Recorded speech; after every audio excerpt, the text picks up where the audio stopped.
Okay, ladies and gentlemen, it's another lovely Wednesday afternoon, and it's my pleasure to say welcome to yet another amazing episode of Flipside on Independent Television, reaching you live from the city of Benin. Yes, I'm talking that city where the king is truly king. Now, I know there are persons that are joining us for the first time. Flipside is a unique show that tends to put a balance to issues by looking at them from different perspectives. You know, they say variety is the spice of life, right? You know, sometimes when you focus too much on one perspective to an issue, it becomes boring, you know. So the idea of Flipside is to take a look at topical issues from different angles, and that way we are able to strike a balance. My name is Harry Aigbo J, and of course it's my pleasure to have you join me on this lovely episode of the show. Now today, we're discussing something that has to do with minors, basically. Okay, a whole lot of, you know, they say children are the leaders of tomorrow, so it's very important that we examine issues that affect them. The topic of today's discourse is violence among school-aged children. Violence among school-aged children. Now, if you are an instructor or a teacher, I'm sure you must have noticed that certain kinds of children exhibit certain traits of violence. Okay, it's not as serious as the type that adults exhibit. Okay, of course you know they are kids. Okay, but it's still very much serious because some children are more violent than others. Some children are naturally calm.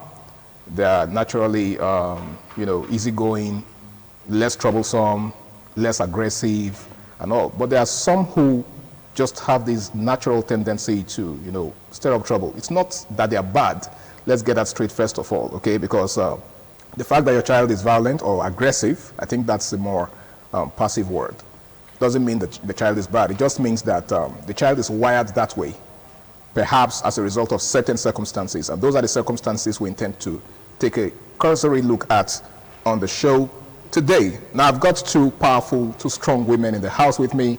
They are not new faces. They happen to be teen coaches, okay?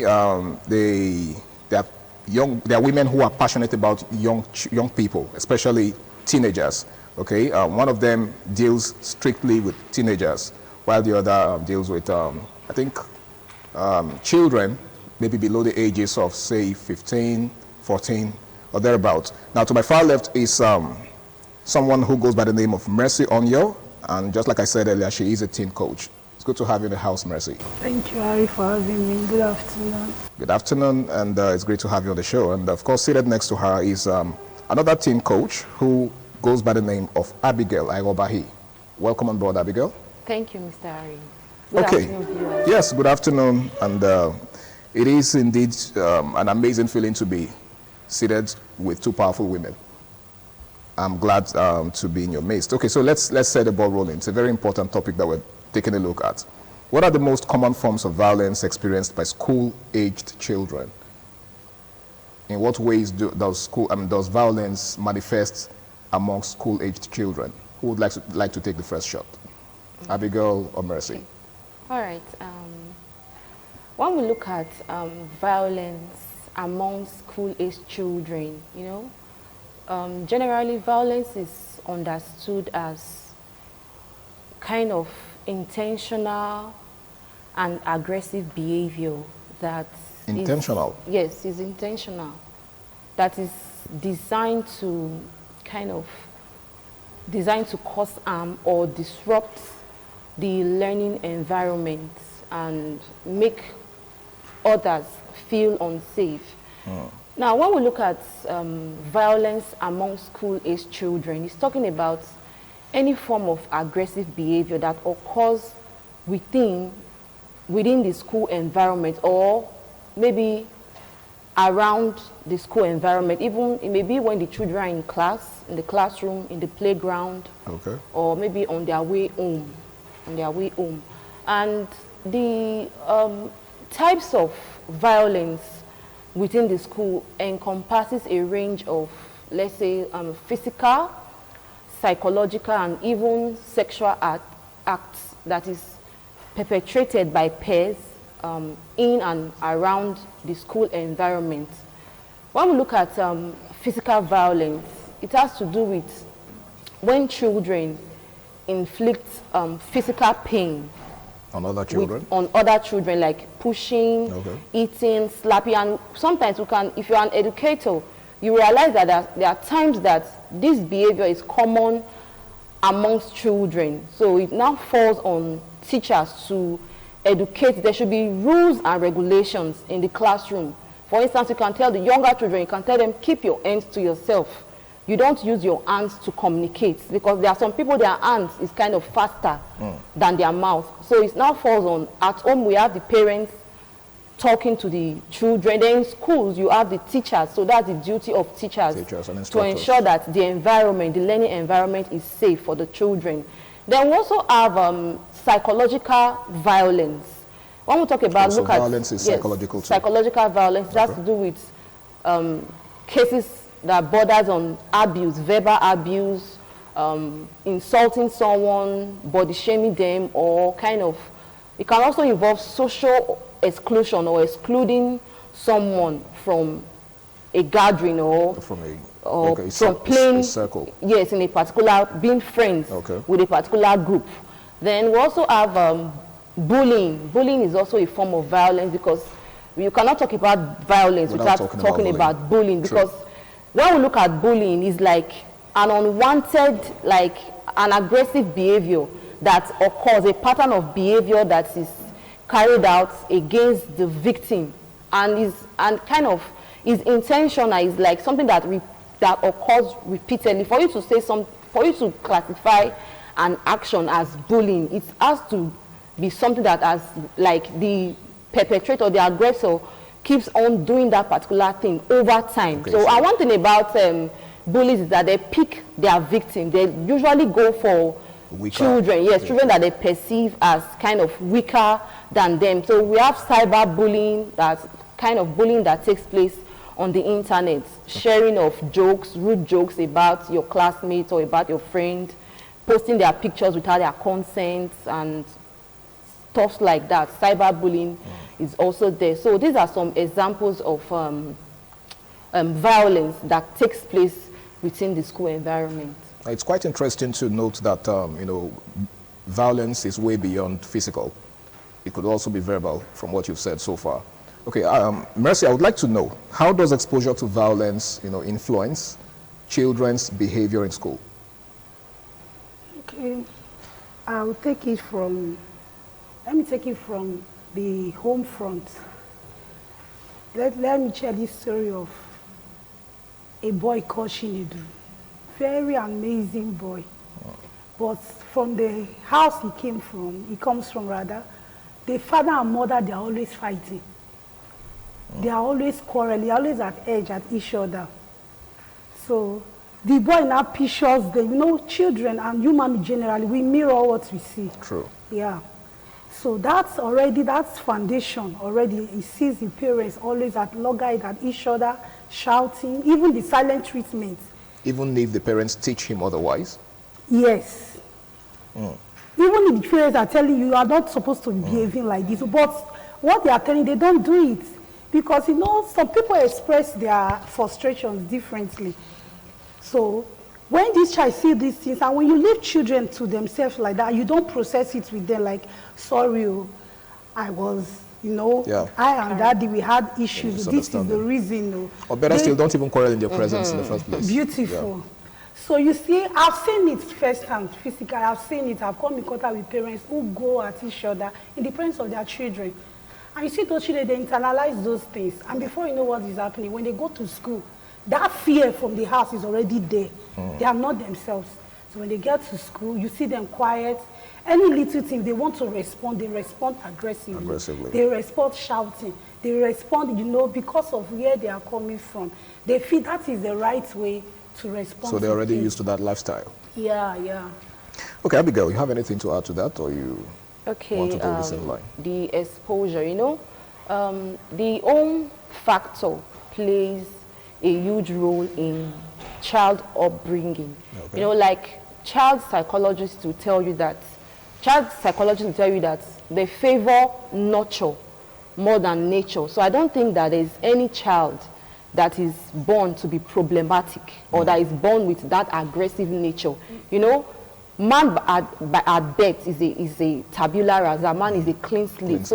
Most of the things most of our behavior, though we have our temperament, our personality, which is innate, but most of our behavior is something we learn from those around us. So a child that is growing in, let's say, a chaotic home environment, or a child that is growing up in a home where he or she is exposed to domestic violence or domestic abuse. Now, that child may not be the direct recipient of that abuse, in the sense that the child may not be the recipient. It may just be maybe the mother, the father is physically abusive towards the mother. That child is learning. Because children learn by what they see the adults around them do. So that child will go to school with that same behavior. So the child is learning that for you to solve a conflict, there are different ways of managing conflict. They will feel that for you to solve a problem or to solve a conflict, you need to be aggressive. So that even little things can aggravate them, can trigger them. Okay, you took my pencil, you threw my book on the floor. Before you know, they will just raise them, because that's what they see. So a child that is growing up in a violent home environment or a conflict-driven home, most times will be given to aggressiveness.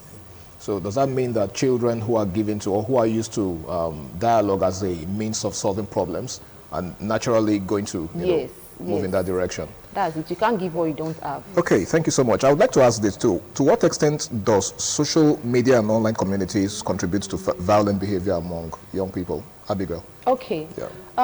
Social media has a lot of contribution. A lot of young people, in fact, the media in general, the media is a tool to communicate, is a tool to teach values. The media can be used as a tool to uphold or to reduce standards, that's moral values in the society. So there are things you can learn from the media, social media, television, music videos, both positive and negative, and children are not left out. Now, one of the ways children can be exposed is that when children children are exposed to negative content online, maybe content that promotes ideologies that kind of promotes violence, toxic ideologies. Yes, toxic ideology, toxic masculinity, and stuff like that. Femininity. Let's not forget that. You said you didn't forget that. Oh, good. So things like that, it can kind of bring about negative behavior in children. Now, studies have also established that children who are exposed to on-screen violence, like maybe the kind of movies they watch, the video games, most especially the kind of games they watch. Because some games are violent in nature. Yes, some games are violent in nature. You will see some children at home, they're always kind of physically abusive towards their siblings. You will see any little thing. Sometimes as a result of the media content that they consume. So children who are exposed to violent media content, either from social media or from television, video games or cartoon, most times they are prone to being aggressive. So I think parents also have a lot of role to play in kind of curbing or limiting the media content their children watch. Yes.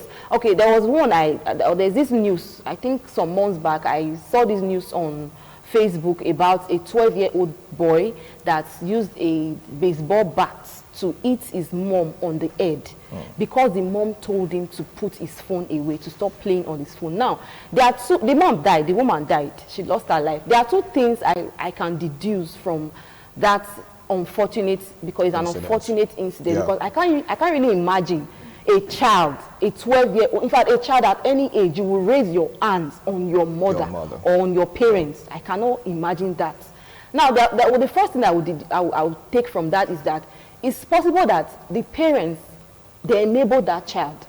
They don't limit screen time. In fact, in as much as we want our children to learn, we want them to be as active, we want them to you understand, to be knowledgeable, to be experienced in life, and we hand them phones, okay? There are even times that parents are like, they are the architect of their own problem. There are times that parents give their children, underage children, phone as if the phone is a pacifier. Yeah. You want to go and cook, your baby is crying, you will hand over phone. And some of those kids are literally addicted to They these are now devices. addicted. Yeah. They are not kind of, they can't even do without any little thing. The child is crying, you give the child a phone to watch movies. And before you know it, that child is always on the phone. So in the case of that boy, it's possible that the mother doesn't limit screen time. He has the phone all to himself. And now you are not telling him, you have enabled him, and now you are not telling him to put the phone away. Like the message, the information is conflicting. Contradictory. It's conflicting. You have not been doing this, but maybe the mother heard from somewhere that, okay, this is how to raise the child, and she wants, fine, change is the only constant thing in life. But now the boy is used to this normal way. Yeah. Even at 10 p.m., 11 is on his phone. Even when it's bedtime, the boy is on the phone, and you don't do anything about it. You just kind of, some parents are like, they enable their children too much. They give them free and to do things. Now you are not trying to tell the boy, put the phone away. In fact, I think that's the only thing that can give the boy that morale to do something like that, because you have been permitting me. So why can't you permit me? Another thing that I can deduce from that incident is that it's possible that boy is exposed to violent media content. Okay. So some of the things, in fact, there was a time that some games children play on social media, they will tell them, go and do this, like kind of a truth and dare, something like that, and go and something like that. Slap somebody, eat your mother, slap, and something. There was a time that we had on social media, there were instances like that where children did something because a social media page or an influencer or a particular person they were following online told them to do it. So children that are exposed to toxic media content or violent media content most times are prone to being violent in nature. All right, thank you so much, Abigail. Children that are exposed to violent materials are prone to violent behavior. Well, it's still Flipside on Independent Television, and today we're discussing violence among school-aged children. We shall be going on this break now, and when we return, the program continues. Please stay tuned. All right, welcome back. It's still Flipside on Independent Television, and we're discussing violence among school-aged children. Now, right before we went on that break, Abigail was trying to explain how this violence manifests among young people. So, take it from there, Abigail. Okay. Now, violence can manifest in various forms. The school, which used to be a safe place for learning, a safe haven. Yes, for learning and growth, is gradually becoming a place of violence and fear. In fact, in recent times, we've heard cases of children, even on their uniforms. You will see a student or a group of children bullying another student, and they will video it and upload the clip on the internet. There are even some cases of parents. Some parents are even scared these days of sending their children to school because they don't want their children to become casualties. Sometimes when you hear some things happening... Oh, it has gotten to that point. It has gotten to that point. Sometimes when we team coaches, team mentors, we talk about these things, they will say we are blowing it out of proportion. Some days back, I think there was a disturbing news, though not in Nigeria, I think in the West, in the developed abroad, that a particular bullying incident where a child was killed. And while I was commenting on that post on social media, somebody made a comment and said that these things don't happen in Nigeria. It may be true that we don't have maybe cases like gun violence and knife crimes. It might not be prevalent here the way it is in the UK and the US, in the West, the way it is in the West. But the thing is that if we don't curb this issue of bullying, subtle acts of bullying, violence, one day it will lead to what we think doesn't happen here. Because the fact that it doesn't happen here today doesn't mean it won't happen tomorrow. So we just have to be proactive. And even over there in the West, it started like this. Yes, it started like this because a child will do something. You will hear the parents say, leave him alone now, he's just a small boy. That's how it starts. You cannot caution your child. I've seen some children, they will eat an adult, and the parent will be there, the mother will be there, or the father will be there. Especially mothers. I know we mothers, sometimes we do this. They'll say, it's just a baby now. Or they'll say, that's how boys behave. Boys will be boys. You start to caution them from when they are little that their end is not a tool for them to speak, that they can actually verbalize what they want to say. It's not that they will not slap somebody first or eat their pets first before they pass across a message, the message or the information that they want to pass across, or for them to be heard. Some children do that a lot. So, no, this issue of violence in schools is becoming a pandemic, and all hands needs to be on deck, the school, parents, even the government, so that this issue will be kind of reduced to be brought down to kind of the barest minimum. Thank you so much, Abigail. That was a brilliant analysis. Yes, please do.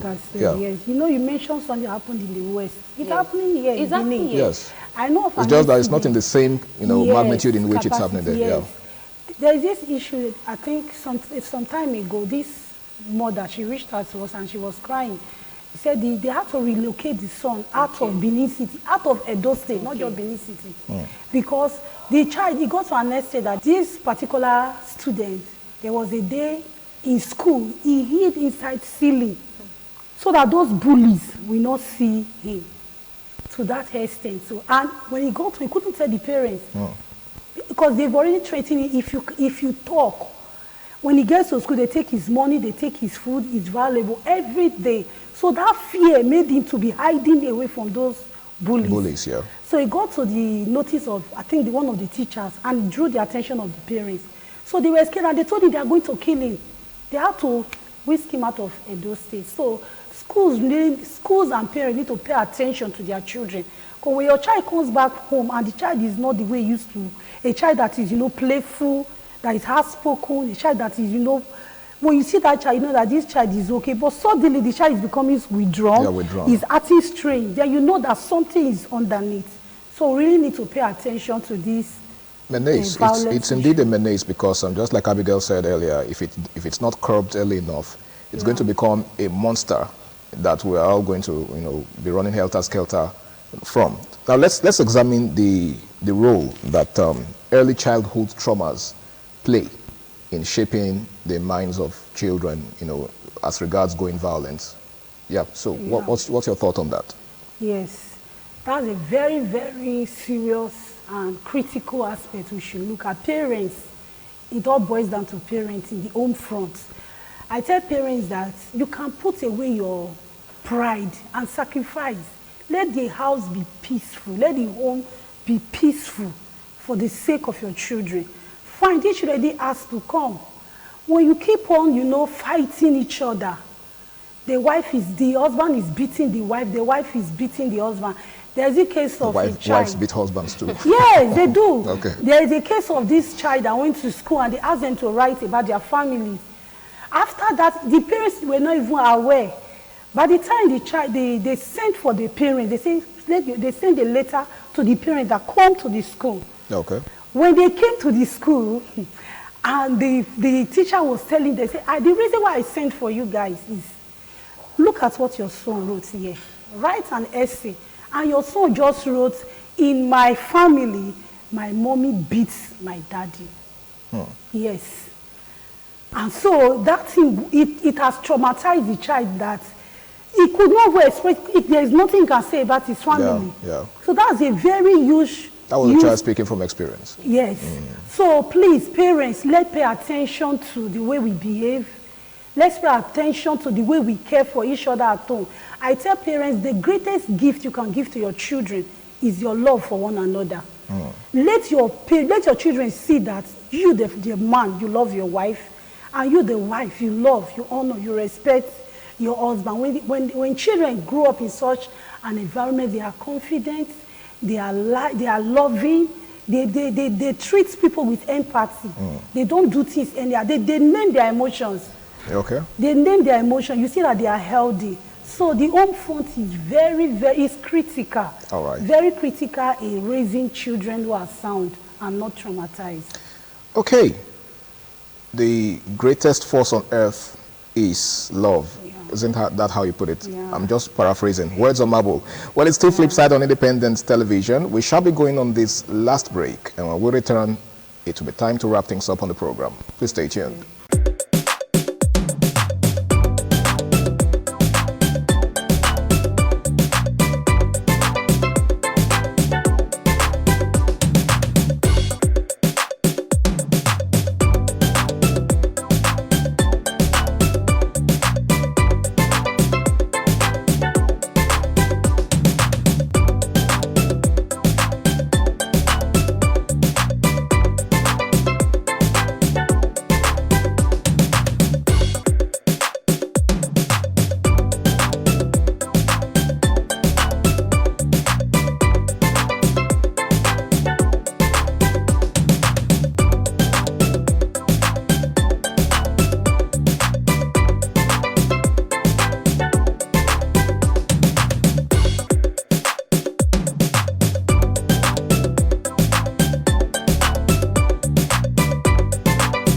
All right, welcome back. It's still Flipside on Independent Television, and we're discussing violence among school-aged children. Now, Abigail, does gender dynamics have anything to do with the way children express themselves violently? Okay. When we talk about gender dynamics, or we can look at it from the aspect of gender norms, which kind of defines what behavior, what the society expects of Both boys, gender. yes, of boys and girls, how Okay. boys should behave. These are behaviors that are acceptable for boys, and these are the behaviors that are acceptable for girls. You know, gender dynamics, gender norms have a role to play in when it comes to this issue of violence, both for a child that is predisposed to being violent and the victim, the recipient of violence. Okay. For instance, in the society, there is this belief that boys are supposed to be strong. Boys are not supposed to show weakness. They are supposed to be dominant. And sometimes this can encourage violence in boys. But aren't boys strong Yes. naturally? Boys are, but there are always exceptions. You know, there's a book by James Dobson, Okay. Bringing Up Boys, that talks about the characteristics of a boy. No, that I will encourage all parents with male children to read that book. He also has one that for the girls, Bringing Up Girls. Girls. He said something in that book. He said that boys, the way boys, because of the genetic makeup of boys, I don't want to go into Yeah, much yeah, explanation details, because yeah. of time. Yeah. That you see that boys, they play a lot, they are strong. Biologically, boys are different from girls. The way boys, the way they want to dominate, you see them when they are young, they want to climb, they are always doing things that will even make them sustain injuries. yeah. He said it's normal for boys, but there are always exceptions. He said that while his son was growing up, that there was a particular child, his son's best friend, that doesn't fit into that category. That circle, yeah. It was more reserved, more calm. You know, sometimes society frown at boys that are like that, like but the that. truth of the matter is that in as much as boys is typical, there are some behavior that are typical of boys. Yeah. But there are some that doesn't fit into that definition. It doesn't make them less. Of boys. Yes, it doesn't make them less of being a man or they are not, you understand? But we shouldn't give them or label them. So some people are I guess those are just societal stereotypes. Yes, they are societal stereotypes. Yeah. So now, how these gender stereotypes or gender norms can influence the behavior is that there are times boys, they will be taught to, the society can teach them to normalize violence. Then on the other hand, on the other side, girls may be more socialized. Yes, that's the word I was trying to look for. Girls may be more socialized to condone or to be passive or to be submissive. There are times whereby a boy will do a certain thing. People will tell you, leave him now, he's a boy child. Then when a girl do that same thing, they will tell you, you are a girl, don't you know you are? Now, it's fine for us to teach our children how they should behave, but that doesn't mean that we should encourage violent behavior in our children, either boys or girls. Okay. Then for boys, another downside in the sense that though society may encourage boys to be dominant, to And be expressive. assertive, Yeah. to express themselves, to express their masculinity, then sometimes it can also be a disadvantage to them, because boys sometimes when they are victims of violence or bullying, And they cry out, most nobody times listens to them. they don't even speak out, because if you speak out, society will say that you are too weak. Weakling. So even when they are victims, boys may not want. In fact, girls are more likely to speak up against abuse compared to boys. Okay. Because society will say, even sometimes maybe it's a girl that's kind of bullied or kind of beats up that boy. Sometimes they will ask you, now again, I beat you. Even the parents, sometimes the parents will say, okay, go and show me that boy. You are a man, you have to, some parents make some of these statements. So sometimes boys will not internalize these statements. So when they are victims of either physical abuse or sexual abuse, they will not want to speak up because the society will see them as weak. That's weak, okay. So we have to correct some of these things. Yes, I actually do hope we're able to correct some of these things, because somehow they are shaping our, views and perspectives to life.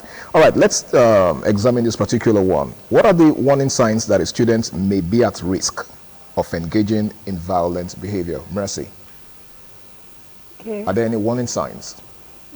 Part of the signs is when a child who is naturally outgoing, a child is withdrawn, a child that normally participates in class activities, and suddenly the child is not interested again anymore in her. Loses interest in things. The child like being alone. The child is just expressing himself or herself, you know, in anger over little issues. You know that something is wrong somewhere. Underlying that kind of behavior. And another thing we must always look at, any behavior, any negative behavior we see in children, there's a why. There is a why. I think teachers should be very, very, you know, intentional observant, in understanding their students. Last week I was in a school, I do school outreaches, and I was in the proprietor's office, and one of the teachers came and he was like, this particular boy, you know, he was just venting, you know, for this particular boy. I looked at him, I kept quiet. Fortunately, myself and the teacher, we went to that class to do something, and the boy came in. And when that boy came in, I look at the boy, naturally he's a very calm boy. I was quiet, and the next thing is the teacher was aggressive, you know. It was just like, this school, is either you leave this school or I will leave this school. So I said, calm down, calm down. I look at the boy, I said, calm down, sir. That's the part of the teacher anyway, that don't pay attention to him. You never can tell what this child is going through. Never can tell what, if you can just be patient and meet him later. Because after the teacher left this class, I went to meet the boy and I spoke with him. So there are some people that are really going through stuff you don't understand. You just want to pick on them. Maybe they didn't answer you. Maybe there's something you expect of them and they didn't, you know, do that thing. You just feel that they are stubborn. No, there is a why behind every action. So a lot of children are going through a lot. They're going through a lot. I met somebody that told me something that the parents didn't know at all. I was like, please help me, I need help. So you see them reacting or overreacting or not acting at all. It's not normal. Something is behind it.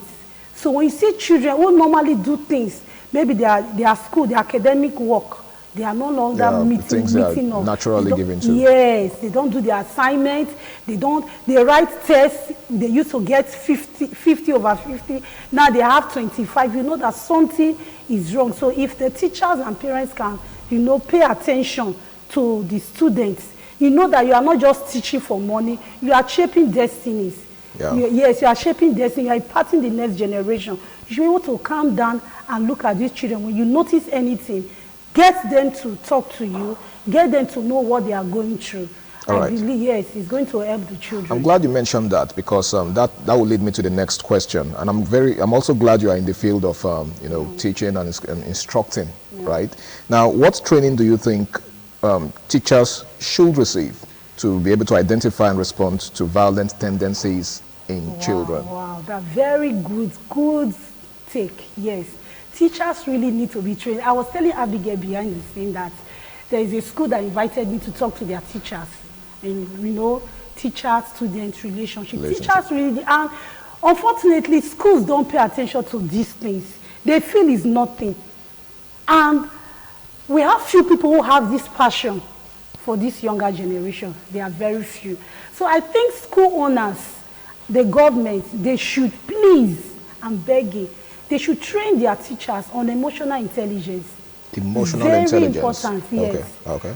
Emotional intelligence, to be able to know how to react, how to act. How to identify first. Beautiful, thank you. Okay. How to identify when you see. Another thing they should also train teachers on is conflict resolution. Some teachers don't know how to handle issues when issues are brought to them. So conflict is a whole lot, of course. Okay. Yes. Teach your teachers, train them, bring resource persons to train them on, you know, conflict resolution. Okay. So those two aspects are very, very critical in raising, you know. Another thing they should also teach teachers is the awareness. Okay. Yes, they should create that awareness that things like this happen. Okay. So they should be, you know, proactive. They should be ready with that, you know, with that mindset, with that, you know, that consciousness. Yes, that consciousness. They know that, when they see a particular student, they know that, no, something is not right. Why? Because they've been trained. Okay. There's an adage that says, if you don't train them, don't blame them. So a lot of teachers, they are not functioning where they are not doing their jobs, where they just feel it's just to teach because they are not trained. Teachers need to be trained holistically in this aspect so that they'll be able to help the next generation in this particular issue of violence. Thank you. Thank you so much, Mercy. say, Yes, I was going to ask you a question. In fact, just before you say what you have in mind, okay, she made mention of emotional intelligence and conflict resolution. Now, do you think it's realistic to incorporate that into our curriculum? Yes, that's even what I wanted to say in addition. You know, when we talk about training for teachers, teachers should be trained with the essential techniques that is needed for them to be able to identify and respond to violent tendencies within the school environment. You know, as teachers, it's not just about teaching, like she said, it's not just about teaching your subject. You might be a guru. You might be good in your subject area. In fact, you might be able to give them all the knowledge they deserve. But aside from that, one thing that teachers should know is that you are not just teaching the subject content, but you are influencing their life positively. So teachers should be trained on effective classroom management. No, one of the ways to curb violence, because there are times violence can take place in the classroom. I have seen a video. I think it was even this week I saw that video of some student. The boy was resting his head on the table, on the desk. And some of his classmates, they started putting some things, writing some notes on his back. They placed it on the back. So the teacher walked in and saw that. There's a way the teacher was able to kind of de-escalate, bring that issue, and she was able to talk to them. And I believe that in fact, the words of wisdom that she shared with that classroom, that I believe that their lives will be forever changed. So you mean she didn't flog, she didn't spank? She didn't flog them, she just used dialogue. She was able to appeal to their reasoning. And many of them, they started feeling remorseful about their action. So teachers should be trained on essential life skills. In fact, the schools, like you said, should introduce social emotional learning, SEL,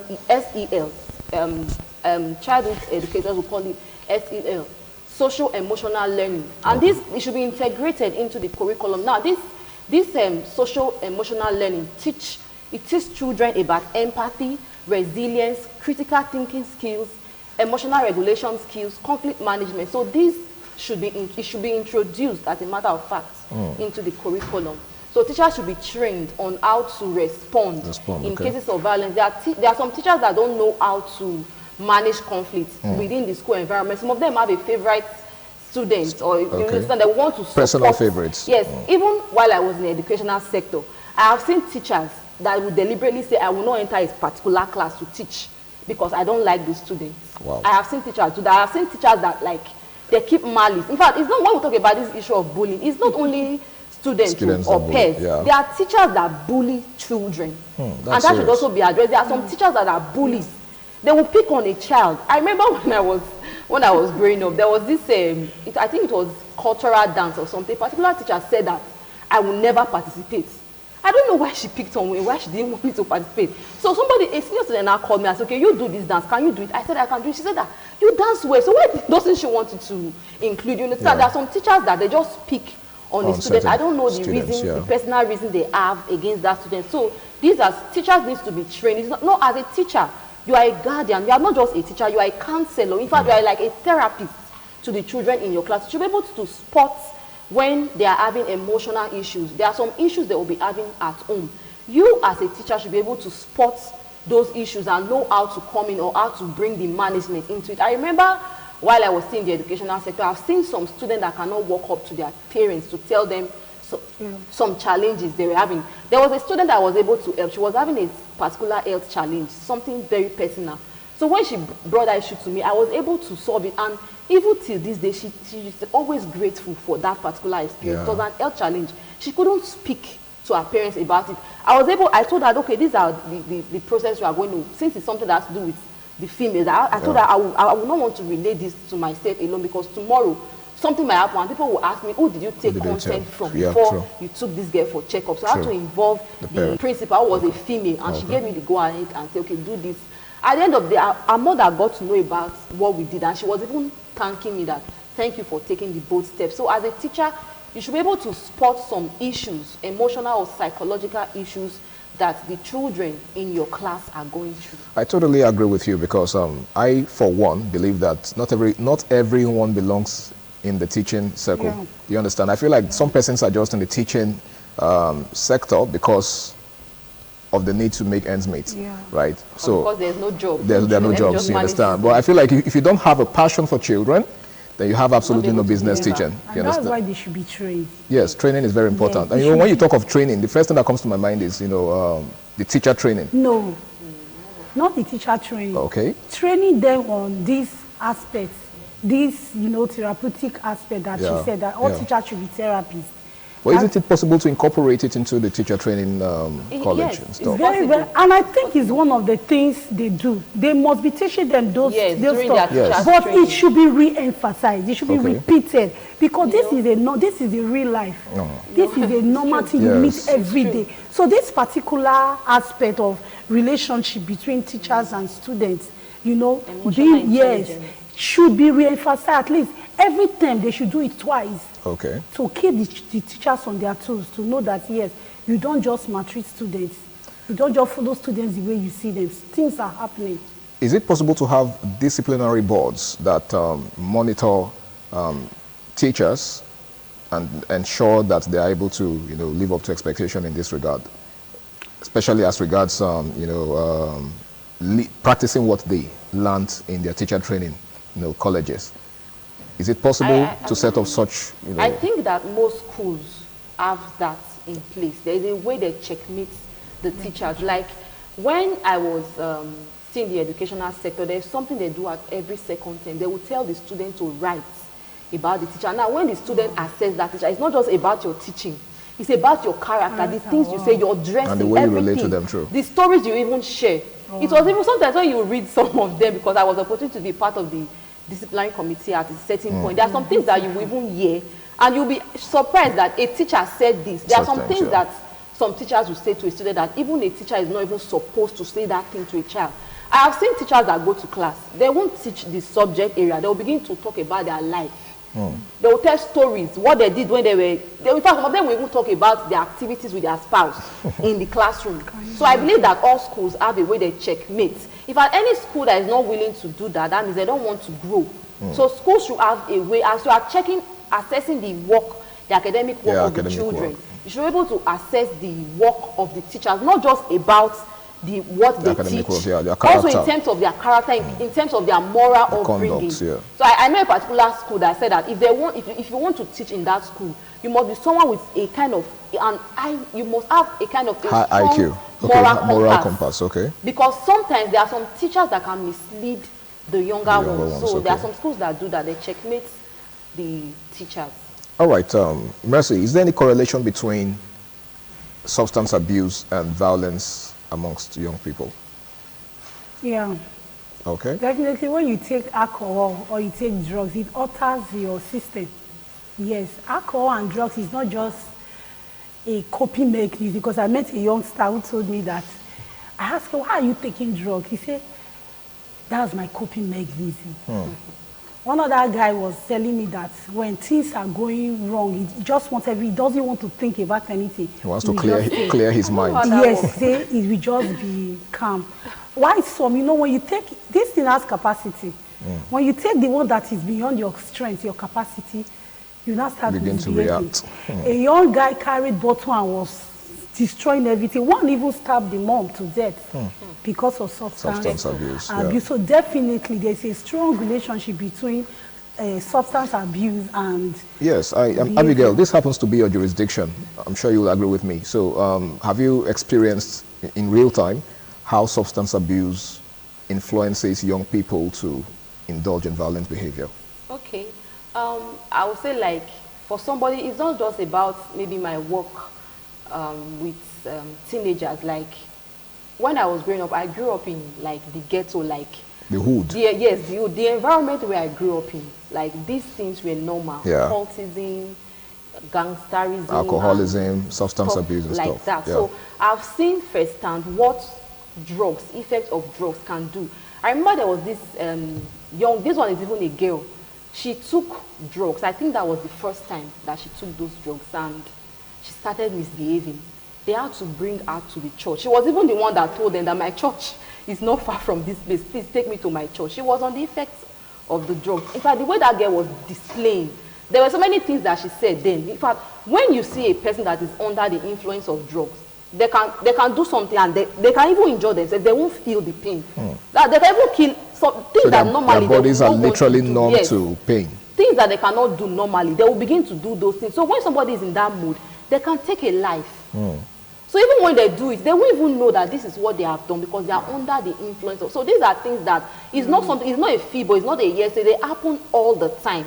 There are girls that have been molested, that have been abused as a result of drugs. They took drugs, some of them didn't even know. It was when they woke up, they realized that something has happened. Okay. So we should always discourage the younger ones. Aside from them taking to violence, something can be done to them while they are on the effect of that drugs, and they won't even know. Okay. There are young people that have been poisoned through drugs.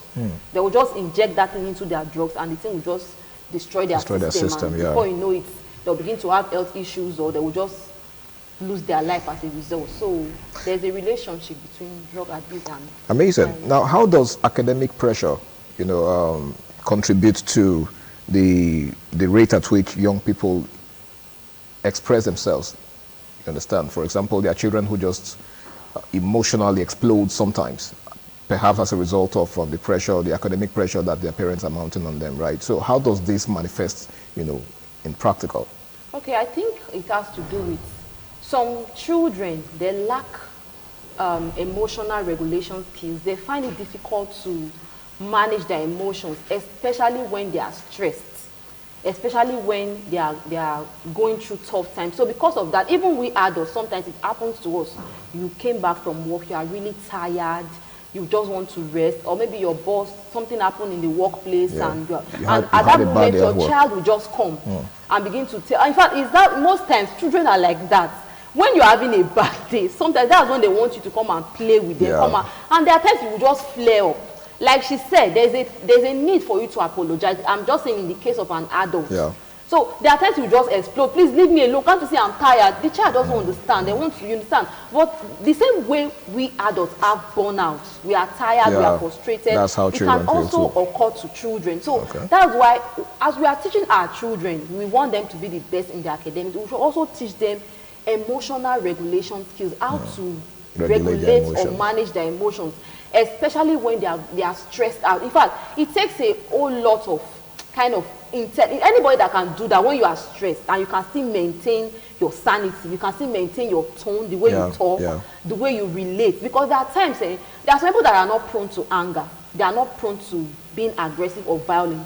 But when they are stressed out, they are frustrated, maybe they're having issues in their academics, they will just flare out. There are I've seen some children that are not given to anger. Even in the educational system, there are some things that the child will do. You as the teacher will say, I know this child. This behavior is not typical of this child. That's what I normally tell educators.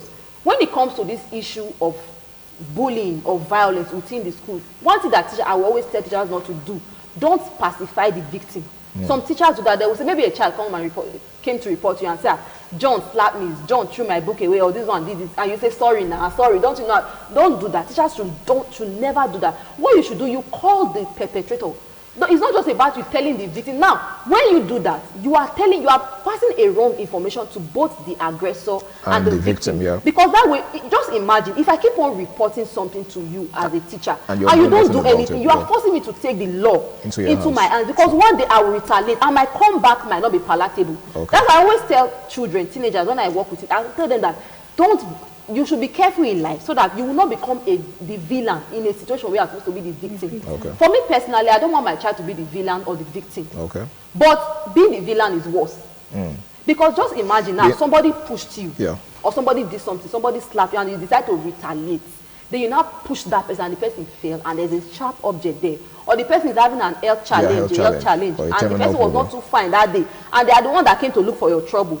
Then you now push that person, the person fails. At the end of the day, you are not a murderer. You are not the villain. And that person was the one, because there's something called, psychologists call it reactive rage or reactive abuse. Somebody will do something, then you react. People will not see what that person did. They will see your own, what you did, because your comeback is far greater than what that person did to you. So you should be very careful, especially educators. Thank you so much, Abigail. Yes, please do. As we begin to wrap up. Pressure. The pressure, academic pressure on the children. Parents, it also boils down to the home. Parents should stop equating success to position, class position.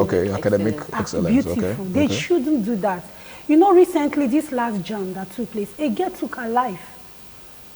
A girl, this last jam, she took her life because of the results. Perhaps the she pressure get. of the parents. And she knew what she's going to meet at home. She knew the reaction of the parents. Parents do this kind of, are you not seeing your mates? Yeah. Are you not seeing this always taking favor? Excuse me. Success cannot be equated to position. There are lots of people who didn't go to school per se, and they are doing very, very well. So she'll be able to recognize our children's strengths and weaknesses, and you know, but the children, they understand through different means. You should be able to understand your child's learning style, and you know, encourage them. Stop pressuring them with position. That child might be good in mathematics and is not good in English. Yeah. Do you understand? Do you get it? Okay. So please, parents, the family, the home front is very important. You pay attention. Fuel your children's strengths and try to help their weaknesses. Don't compel them. Don't put them under pressure. Not use positioning. If you don't take first, if you don't take second, I'll deal with you. Look at your brother. Look at your sister. No, stop it. You can do better. So the home front is very important in this issue. We can do better, and I really do hope we do better because, you know, I often say that talk is cheap. It's one thing to talk, it's another thing to put it to practice. And I'm hoping that the parents and teachers out there watching us are taking notes and getting ready to implement everything that my awesome guests have said so far on the show. Well, it's been Flipside on Independent Television, and we've been taking a look at violence among school-aged children. It's been such an amazing time on the show today, and I have my guests in the house to thank for it. I'm talking Mercy Onyo, who happens to be a teens coach or a teen coach. And of course, thank you very much, Mercy. Thank you so and of course, Abigail Airobahi, who is a teen coach as well. She spoke so passionately about what not to do as regards the way parents handle these violent children. Thank you so much, Abigail, for your contribution. You're welcome. Yes, it's been an amazing time on the show. Just like my guests have said, a word is enough for the wise. Violence is not inborn. I think that is one of the most important takes from this conversation. No child was born violent, even though we understand that there are temperaments, you know, different kinds of temperaments. The human being, we are told, is born tabula rasa. What that means is that every human being is born as a clean slate. Nobody comes with any knowledge of anything from heaven or from anywhere, okay? People are a product of what they learn. People are a product of what they accumulate, the experiences that they, you know, gather, okay? So that is exactly what they become. So if someone is violent, it's because they've been exposed to violence over time. Sometimes it's subconscious. Sometimes they're not even aware of it, okay? But you see, the kind of things that they are exposed to shape them and make them who they are. Well, I want to say that it's been such an amazing conversation. Like I said, Flipside on Independent Television reaches you every Wednesday from 1:30 to 2:30. My name is Harry Aigboje, and until I come your way again, same time, same station next week, do the right thing, stay out of trouble, and bye for now.